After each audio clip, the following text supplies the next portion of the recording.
Wow. Mr. Revalo, kanina, nandito ako kanina, umakyat na ako. Pagbalik ko rito, nakatungo ka pa rin. Sino ba talaga kausap mo dyan? Gusto mo yung mic? Wala po, Your Honor. Meron ka ba abogado? Yes po, Your Honor. Ikaw ang may-ari ng Wawaw. Opo, Correct? Your Honor. Ano ba yan? Sole proprietorship, partnership, or corporation? Sold po, Your Honor. Sole, ikaw lang. Magkano paid up capital? Magkano capital mo dyan? Nung una po is 9 million po, 2017. 9 million. 2017 po, nag-start po kami. 2017 17 po. up to now. Hindi po. Sole proprietor pa rin hanggang ngayon. Apo. Okay. Paano ka naka-garner with 9 million as your capital? Paano ka nakakuha ng malalaking proyekto sa DPWH? Nag-start lang po kami nung 2019 po na may nagka-project po. 2019? Opo. Sino kausap mo? Wala po, Your Honor. Wala po. Wala kang kausap? Wala po. Okay. Involved ka sa Ghost Project? Your Honor, I invoke my right to self-incrimination, Your Honor. Ano nga? Pakiulit. I invoke my right for self-incrimination, Your Honor. What?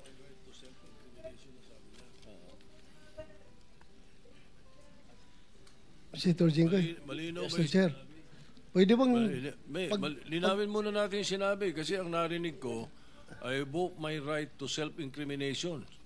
Against incrimination, Your Honor. Against eh. Plus, Mr. Chair, dapat tumingin ka rin sa nagtatanong mo, Mr. Wow. Ayaw ba tumingin sa amin? Huwag kang kausap mo. Yuko ka na, Lamesa yung kausap mo eh. Senador yung nagtatanong sa'yo. Harapin mo rin. Thank you. Anong pangalan? Arevalo. Mr. Arevalo, meron kang abogado? Yes po, Your Honor. Is he here? He can give you legal advice. Yes po. Nandiyan ba abogado mo? Nasaan ang abogado mo, Mr. Arevalo?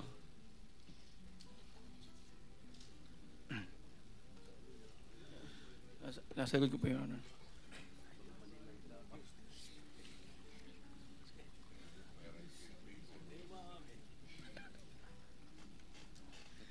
Hindi po.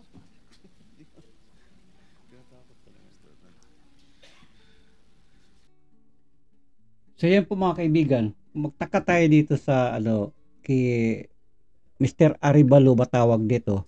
Siya po ang may-ari ng Wawaw Construction. Anyway, di rin natin siya husgahan mga kaibigan. Baka malay natin, mahihain lang siyang tao. Pero ako din naman, magtaka ako kasi siya ang nagmamayari ng isang malaking construction company at na nakakuha nga siya ng maraming kontrata sa DPWH. Kung ito ay mahihain, paano niya nakuha na makakakuha siya ng kontrata sa DPWH? But anyway, kung yan man ang ugali niya, mga kababayan, wag natin siyang husgahan. Masama naman yun, tayo ay judgmental.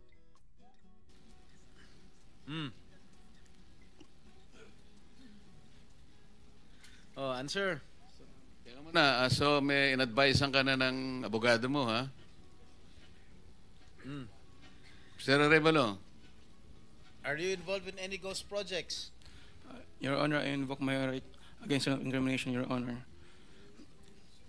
Ilang taon ka na? 37 po, Your Honor. 37. Wow, bata ah. Bago ka pumasok sa mga kontrata sa gobyerno, ano trabaho mo dati? May mga may nasa construction company po ng kamag-anak po. Kamag-anak mo? Gaano kalapit yung kamag-anak mo? Tatay mo ba yan? O pinsan? Tsuhin? Mga kamag-anak lang po, tita po. Sino nga kamag-anak? Wala namin kamag-anak. Tita po. Ha? Mga tita po. Tita mo? Po. Nasa construction business? Opo. Tinuruan ka? Naglayasan po muna po. Ha? Layasan po. Ano yung mga proyekto mo? Ano mga nakuha mo proyekto rito sa DPWH? At saan?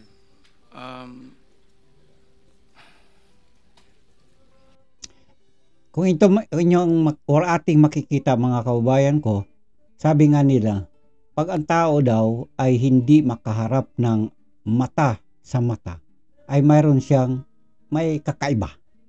Diba? Sa mga tao magaling siya sa mga psychology, mga psychology na mga iba ay nakapagtapos or nakaranas or sanay silang magtingin lang kalang kapwa kung ano ang nasa isip nito.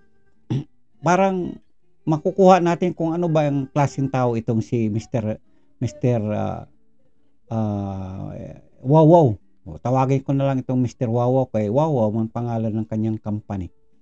Bakit hindi ka makatingin ng mata laban sa maigi pa nga yun si Ma'am Sara Diskaya dahil taas noon niyang sinagot, hinarap niya eyes to eyes talaga naman. Wala siyang dapat ikahiya kasi pagka wala ka rin naman talagang kasalanan lalo na sa buong madla, wala kang dapat ikahiya, sir. Huwag kang maya, sir. Tao ang kaharap mo, tao ka rin naman kakausapin.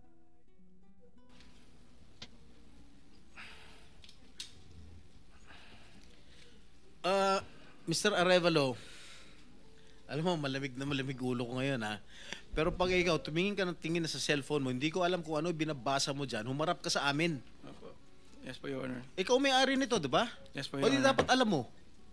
Ano yung mga proyektong na-awardan sa inyo ng DPWH? At saan-saan? Ano po, Your Honor? Hindi ko po na alam po yung exact number po. Gusto mo ako magbigay sa'yo? Kung saan-saan yung mga project mo? Gusto mo ako magsabi sa'yo? Come on. You're wasting our time. It's already 1:45. May session pa kami. Sabihin mo lang, Mr. Senador, baka naman talagang mag-self-incrimination yan. Dahil siyempre, pagka ang tao may itinatago sa kanyang pagkatao, magsi-self-incrimination na lang yan. Marami naman kami ditong napanood sa inyong mga hearing dyan na pagka medyo nagkanda ipit-ipit na yung kanyang katwiran ay para shortcut baga ang katwiran. Invoke my right for self-incrimination. Ayun lang, tapos na. Hindi naman, kasi kanina mapilit yan dahil ayan ay ayon sa batas at kalayaan ng bawat isa magsalita ng ganun.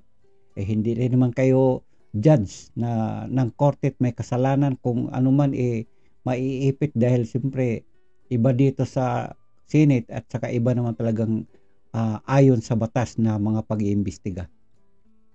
Stress. At marami pa magtatanong. That is what I was trying to advise everybody kasi po gagamitin sa session mamaya to 3 o'clock kaya nililimit po namin ang sarili namin na magtanong. So Mr. Chair, Senator kung di naman Jinggoy, hindi sumasagot agad-agad ito, how can you deduct it from my time? Hey, Mr. Arevalo, Yes po, sumagot ka Yes po, agad. Your Honor. Ha? Yes po. Alin-alin yung mga proyekto na na-awardan sa inyo ng DPWH at saan-saan to? Meron po kaming sa QC po, sa Metro Manila First. Meron din po sa Quezon. Bulacan. Your Honor, I invoke my right against self-incrimination, Your Honor. Anak ng patingo. Tinatanong ko, how can my question incriminate you? Tell me. Mr. Senador, hindi yan anak ng pating. Anak ng flood control. Ikaw naman si Senador talaga. Hindi yan anak ng pating. Anak ng flood control yan. Siyempre pagka ang tao may tinatago, lahat ng mga paraan na maipit ba, hahanap ng lus para bang si palos. Pero hindi yan anak ng pating, anak ng flood control yan. Tinatanong ko lang saan yung proyekto mo? I invoke my right against self-incrimination? Sorry po, Your Honor. Ha? How can that incriminate you? Tell me. Pinapainit ng ulo namin dito eh. may incriminate siya kasi nga hindi niya may tuturo ko siya dahil ghost project siguro. Oh, Dahil po may mga usapin na ano po na may mga allegation po na mayroon nga pong anomalya. Kung magsasalita po ako, pwede po magamit laban sa akin. Ako na, Mr. Senador, ako na nga magsalita. Mas maigi pang diretsahin na lang ito. Talagang maiipit ka, sir, kasi ghost company, ghost project. Talagang i-incriminate mo lang yung sarili mo kasi ano pa ba masasabi mo? Kung sasabihin mo, wala. Mga multo lahat ang aking project. Di sunod na tanong doon, saan napunta ang pera? Yun ang kasunod nun kung sasabihin mong walang project na kami natapos kasi yun nga ay ghost project o kaya guni-guni lang. Ang sunod na tanong doon ng mga senador, saan napunta ang pera? Yan ang malupit doon. Di ba, sir? Baka nandoon lang sa inyong kaban, nakatago kasi hindi pwede ilagay sa bulsa kasi maliit. Billion Pag billion, di magkasya sa isang bulsa yan. Kailangan nandoon nakalagay sa drum. Oo nga, simple lang naman. Wala na ako tinatanong sa'yo kung ano. Tinatanong ko lang, saan itong mga proyektong na-awardan sa'yo ng DPWH. Ang dami mong binanggit na probinsya. Quezon. Ano pa? Ano binanggit niya? QC. Karamihan ito, Bulacan. Ba't di mo mabanggit ang Bulacan? Ha? Kasi nandoon ang multo. Hindi po binabanggit Ha? Mr. Jinggoy, hindi niya mabanggit. Kasi nandun yung multo, baka siya mumultuhin din. Paano na? Nandun nga multo Pag baka mamaya siya rin mumultuhin, na lalong mag-incriminate for self-incrimination na yan. Ano ba yan? Sus Maria. Sir, bakit naman ganyan naisip mong isagot? Dapat dito magkalinawan na tayo. Nung magkalokohan sa kontrata, talagang hindi mo na sabi na self-incrimination. Ngayon, nung magkaipit-ipit na, saka mo lang ngayon marami ka ng mga palusot. Metro Manila First po yun, Your Honor. Sa Metro Manila First po yun, Your Honor. Metro Manila First? Yes po, San Juan po. Yun po yung pinakuha namin project 2019. Sige. Yung Bulacan, meron ba? Self-incrimination. Sagot.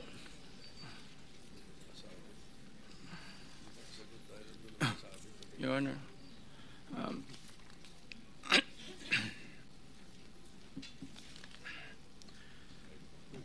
Self-incrimination.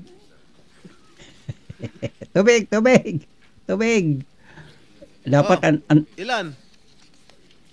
Ilan? Self-incrimination. Hindi ko pa sigurado, Your Honor. Dito base sa record namin, meron kang 42 projects sa Bulacan. Meron kang 42 projects sa Bulacan. Ang dami. Yung bulk ng na-award na contract sa inyo ng DPWH, ang bulk no nasa Bulacan. 42. Ha? 2 sa San Juan. 2 yata sa Quezon. Meron sa Ilocos Norte. Meron sa Caloocan. Meron sa Laguna. Yan, Bulacan lahat to. San Juan. Quezon City. Tsaka identical ang presyo, ha? Identical ang mga presyo rito. 77 million, 77 million, 72 million, 72 million. Wow! Ang lupit. Dapat lang talaga mag self-incrimination itong si Mr. Wawaw. Talaga naman pag nagsalita walang masabi kasi ako hulang-hula ko na dito mga galawan dyan sa Senado. Pag sabihin mo Mr. Wawaw na walang project, wala na. Ang sunod na tanong doon, nasaan ang pera? Lalo ka nang mabilaukan dyan, wala ka nang masagot. Sino ba? Bakit ganun? Last and final question. Meron ba ng 42 projects above how much? Yeah, 42 projects sa Bulacan. Meron 90 million. Kaya nga, above 50? Yes, above 50 million. Lahat. So, Mr. Arevalo, kung 42 projects ito, 42 plunder cases ito Kanina sinasabi namin sa inyo, kung nakikinig po kayo, makikipag-deal kami sa inyo na po pwedeng hindi na kayo ipoprosecute criminally, magturo na lang kayo. Correct yan, Senador. Kasi sa palagay namin, hindi kayo ang most guilty.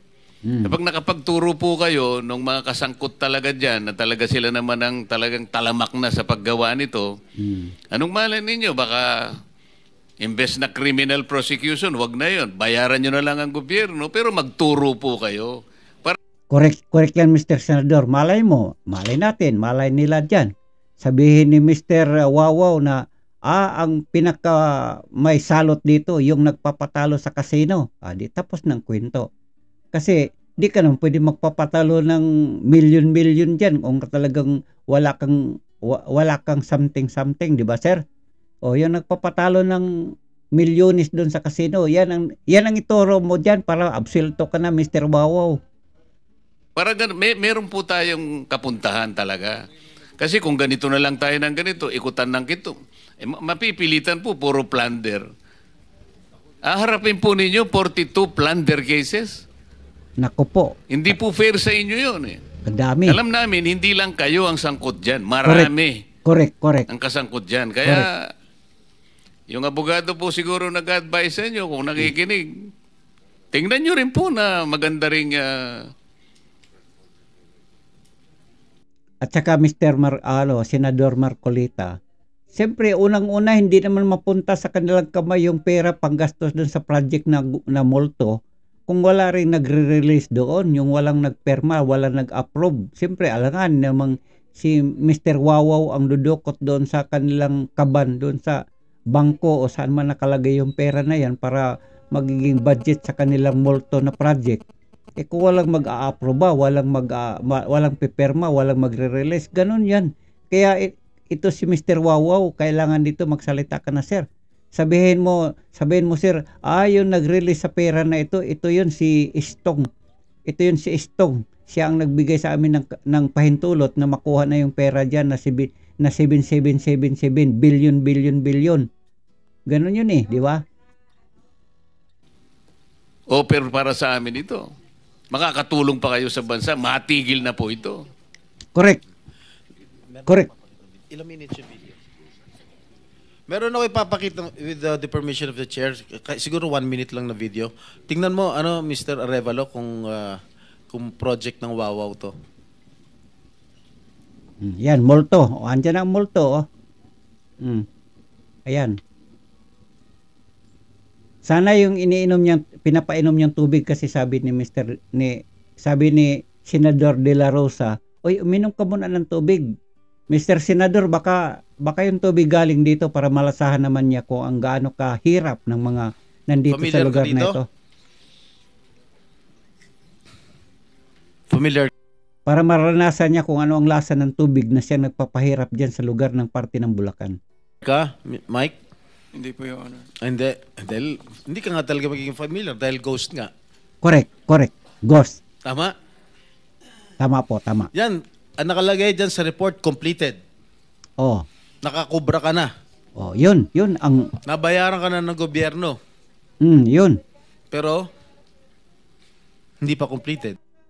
Pero, wala siyang masabi dyan, Mr. Senador, kaya ay self-incrimination na lang. Shortcut nga naman. Ano pa nga bang masabi niya? Ito, mayroon kaming pader, kulungan ng baboy. Kahit nga kulungan ng baboy, walang makikita Tama ba, Ms. Cabral? Are you aware of this? Ngayon lang po na nakita yung video, Your Honor. Na hindi kompleto, di ba? Pero bayad sila. Wala po akong nakikita. Sa Hagonoy, Bulacan. So, hindi mo alam, Mr. Arevalo? Ngayon ko lang din po nakita yung video. Ngayon ko lang din po nakita yung video, Your Honor. Talaga hindi mo makikita dahil hindi mo naman alam. Kasi nga ghost. Ito talaga, pasaway din itong si Wawaw. Talaga hindi niya nakita kasi siya mismo wala siya makikita Talaga naman, ambot lang. Sus naman, taga Bulacan, kawawa kayo dyan. Niloloko lang kayo. Ang pera para sana sa solusyon ng problema nyo dyan sa baha, maiayos na sana yung inyong lugar dyan na mawala ng tubig. Ito napunta sa isang mga kurakot dyan. Di ba? Alam mo, nag-iisip na ako kung isa-site kita yung contempt dito Huwag mo lang ako subukan, please. Okay, babalikan kita next hearing Miss Sara. Mr. Chair, with the indulgence of the SP Pro Temp, Yes. interjection. Yes, Okay, please. provided it's very brief kasi Yes, kulang very na po brief, tayo Mr. sa Chair. panahon. Opo, very brief lang. Sabi nyo kanina, and salamat po sa SP Pro Temp at Mr. Chair. Sabi nyo kanina, Mr. Arevalo, na meron din kayong mga proyekto, ang Wawaw, sa Quezon City sa pamamagitan ng Metro Manila First. Kasama po ba yon sa dalawa lang sa 254 flood control projects sa Quezon City na may koordinasyon sa LGU ayon kay Mayor Joy Belmonte? Yes po, Your Honor. Ayun yun. Yun din, Ano po yun, yung sa isa po, may letter na po dun for termination po. letter for termination. Yun ba yung sa Barangay Mariblo sa Quezon City? 2 pumping stations na nagkakahalaga na 282 million pesos na magkaharap? Wow, milyones. Nako, mga kababayan, taga Quezon City po ako. Pero siguro nga nakakalokohan na doon. Dahil ang Quezon City, sipin mo, konting ulan lang, may baha na doon. Hindi ba kagaya nung ibalik natin mga nung dekada 80-90 nung kasalukuyan kami unang nakapunta dyan sa lugar. Wala namang baha dyan, Mr. Wawaw. Anyway, hindi ko naman sinasabi ikaw may kasalanan dyan. Malay natin, di ba? Malay natin. Hindi tayo, oy mga kababayan, huwag tayo magiging judgmental. Check, yun po, ang di ko po masagot, check po namin, Your Honor. Sige po, pakipaalam nyo sa komite namin sa pamamagitan ng aming chair. Salamat, Mr. Chair at SP Pro Tem. Thank you. One last question, Mr. Last Chair. question. Yeah, Mrs. Diskaya, meron bang pagkakataon yung siyam na pag-aari mo ng construction company, meron bang pagkakataon na sila naglalaban sa isang bidding, sa isang kontrata? Hindi po. Sigurado ka? Pag makakuha ako ng record sa Pagpapakaalam ko. DPWH na si St. Timothy, si St. Gerard, si Alpha Phi Omega, sino pa?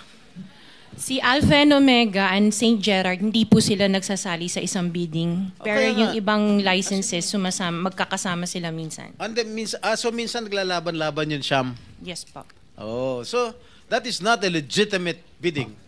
Dahil yung siyam na yon na naglalaban-laban sa isang award sa isang kontrata, iisa lang ang may-ari. So kahit sino doon, kahit sinong manalo doon sa bidding na yon, ikaw ang panalo. Dahil sa iyo lang. Naku po, kahit pala kaliwat kanan, walang talo to si ma'am. Kaya naman pala, walang talo. O di, lokohan lang talaga. Di ba? Mr. Jingkoy, talagang ang galing ni Senador Jingkoy. Tumirada. Pasok sa banga. Ika nga, sabi nila. Lahat yun Correct? Tama? Oh. Hindi po, kasi iba yung may-ari ng mga companies. Oh, sus. Kasi sabi I'm mo just lang concerned with Alpha and Miss Omega. Diskaya, Opo. kanina, sinabi mo Alpha Phi Omega lang ang sayo. Opo. Nung tinanong kita ulit, in-enumerate ko lahat yung siyam na korporasyon, inamin mo sa'yo lahat yun. Oh, di ba? The records will bear me out. Opo. Oh, ngayon, ang tinatanong ko sa'yo, yung bang siyam na korporasyon na yun, Panglimang tanong na. naglalaban-laban ba sa bidding yan? Panglimang Yes tanong po. na yan Sabi mo kanina, last question. Hindi ba sumagot? Ay, sumagot. Oh. Hindi, sigutin Yes po. mo. Opo, sumagot ako. Oh, Opo. naglalaban-laban. Opo. So pag Sinagot ko. naglalaban-laban yung siyam na korporasyon sa isang kontrata, at kung sino manalo ron, kahit isa sa siyam na manalo, sa'yo pa rin yun, ikaw pa rin ang panalo. Correct? Opo. Oh. Yan, holy. Correct. Di ba? Mabuti pa to si Ma'am Diskaya dahil talagang humaharap, pero itong si Wawaw nakayuko pa rin. Grabe to. Balikan nga natin saan ba to si Wawaw? Ha? Wawaw, bakit ka lagi nakayuko? Ha? Saan ba to si Wawaw? Napi ko nga lang sandali. Grabe si Wawaw. Ano nangyari na kayuko? Masyado mahiyain. Dami namang pera. Di ba? Mahiyain.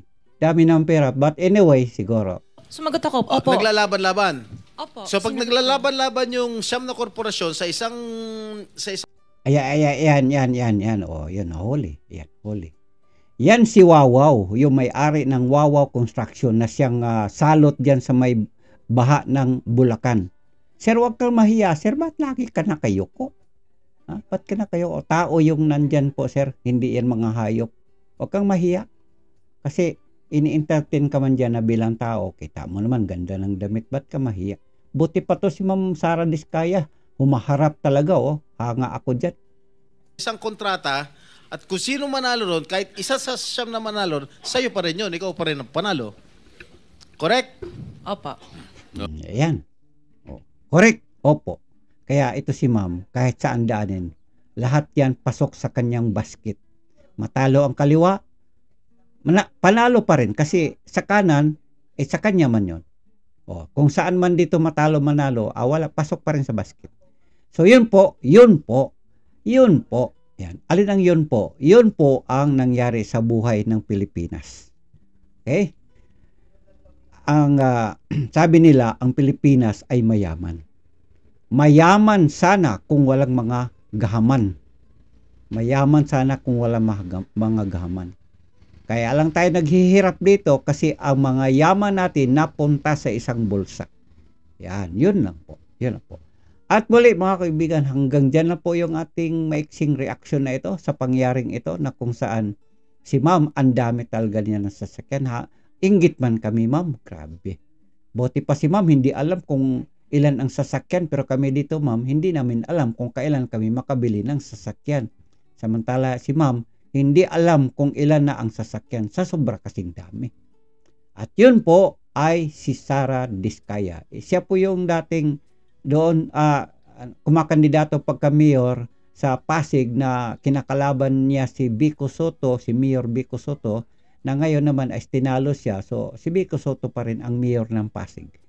Hanggang dyan lang po mga kaibigan, mga kabayan, ang inyong kaibigan sa Papawid Buwan TV ay magpapaalam na po at bumabati po sa inyo magandang araw hanggang sa muli. Bye-bye na po.